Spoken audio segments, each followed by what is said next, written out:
and that's about it, see my friends. Yeah. Okay, so all of those outgoings added together then come to 904 a month. Right. So that tells me that you'd be left with just short of £600 a month left from your wages after everything's been paid. Does that sound about right? Yeah, perhaps a bit less than that. I don't know why, but okay. Yes, I know I have. Obviously, I have money left over. Mhm.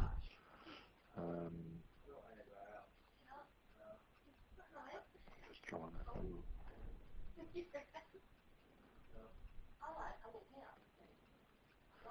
I'm just trying to think if there's any other outgoing that I have, but I can't think of anything else. Yeah. So it's not far off the mark, that. Yeah.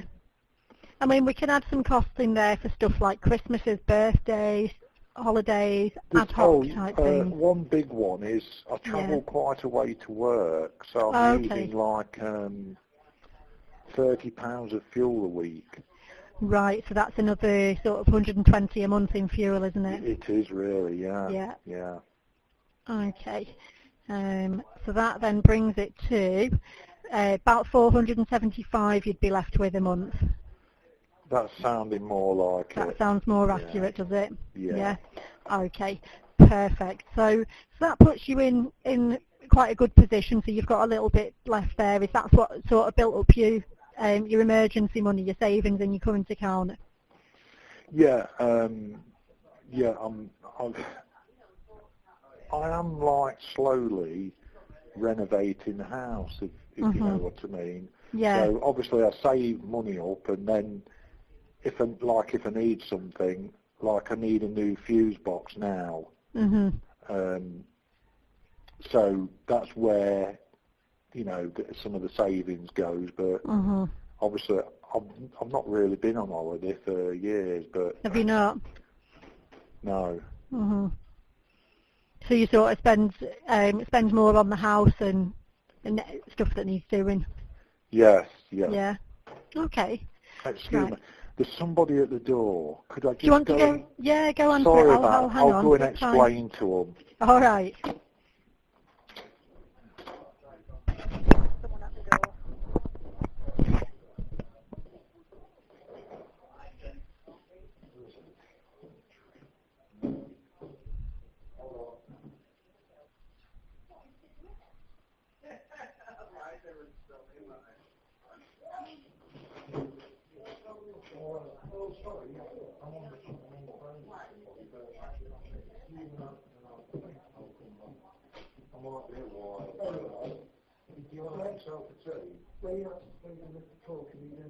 Well, I'm talking, if you want to get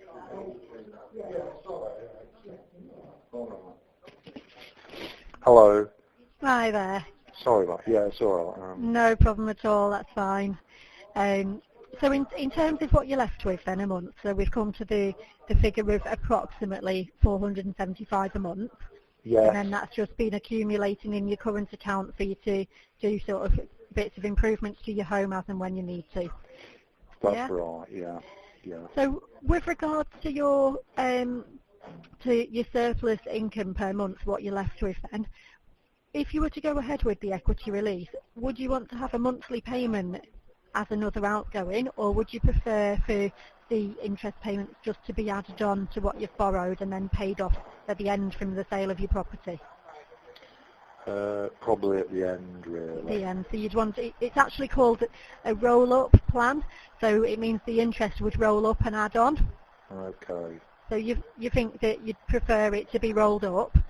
Yeah, I mean, taking your advice, what do you think would be better though? It would be entirely up to you. It doesn't really make much difference. But if you were able to make a payment and you wanted to make a payment, then what it would do is it would slow down the erosion of the equity in your property. Yeah. Or, you know, have you got anyone that you'd be wanting to leave the equity to when anything happens to yourself? No, there's nobody, you see, so... Right, so it'd be entirely up to you. If you weren't looking at leaving it to anyone and it wasn't a priority to have a lot of equity left over, you could obviously let it roll up and then you enjoy that money without having a monthly payment. Yeah, It that would sounds better. Yeah, so Yeah. it's whatever's the most of a priority to you, really. Yeah, that Yeah. sounds what I'd like to do, I think. Okay, so to have it rolling up would be your preference? Yes. Yeah. Okie dokie, that's fine.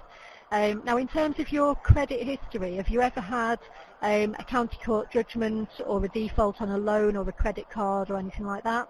No. No, and you've never been made bankrupt at all? No. No. And have you ever failed to keep up payments under any previous mortgage, loan or rental arrangement? No. No. Perfect. Okay. Now what I'm going to do is just ask you a couple of medical questions, you know, with regard to seeing if we can get you a higher amount than that 80,000. So the first question is, are you aware of any aspect of your health that would reduce your life expectancy? No, not at the moment. Not at thinking the about moment. it. No. Okay. And are you taking any prescription medicine at the moment? Yes. Yeah. Yeah. Okay. Do you mind if I ask what for? It's for an irregular heartbeat. Irregular heartbeat. Okay. Yeah. Right. I'm just having a look at the details with regards to heart conditions. Right, so they would only look at increasing it if you'd been diagnosed with coronary artery disease or angina or a heart attack. No, I've not had any of those. None of those. No. Okay. And in terms of diabetes, stroke, cancer, Parkinson's, multiple sclerosis, chronic kidney failure, are they all no's as well?